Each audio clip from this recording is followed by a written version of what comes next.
Guys, so far we were doing VLOOKUP with single criteria where we had the customer ID, and using that ID we were finding out the rest of the data, customer name and stuff. But in case we have two lookup values, which is called VLOOKUP with multiple criteria, then how to go about it?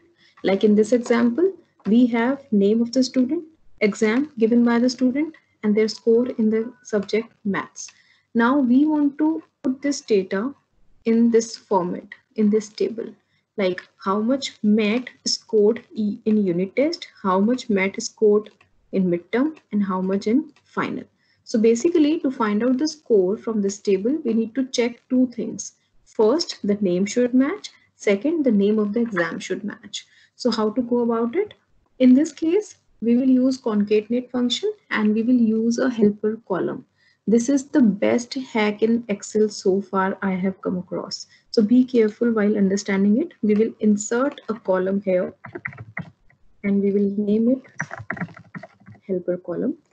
What I'm going to do here is, then I'm going to join these two names together, the name of the student and the exam name. Concatenate function, I'm assuming everybody is aware of.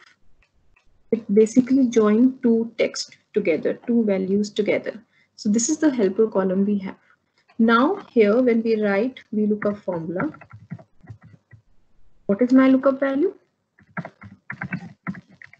Concatenate. Similarly, I will join these two values here. Name of the student, which is G3, and H2.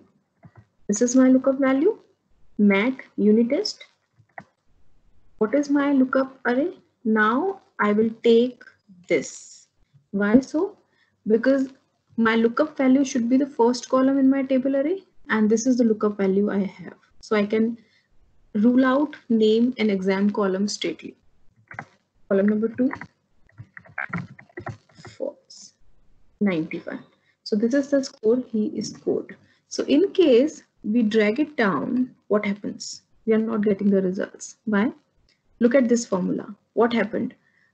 We look up concatenate G4, which is correct, and H3. So basically we want H2. So what will we do? We will fix H2 here. Okay, so this is one change. Another thing, now drag it down. It's working. What else can be done? In this formula, the range it is taking its C2 to D17. What is happening in the next one? C3. This is wrong. So we will always fix the range. Be careful with this thing. That's why I told in the first session that adding dollar is quite important to give the reference of the correct cell. Now check the marks. Bob unit test 52, 44, 78, 77. This way it's working fine. Now drag it on the right side. What else we need to fix? Look at the formula. Concatenate H. So basically we need to fix G.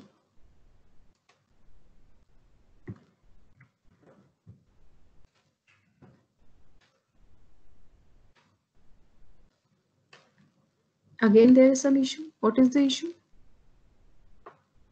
We are not supposed to fix H because in this case we need I. Now it's going to work perfectly.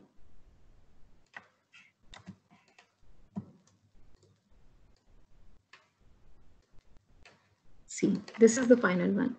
So when it comes to putting dollar, you need to be careful. You need to go to the cell and check and think what you need to fix. So put dollar, it's going to work perfectly. That's it.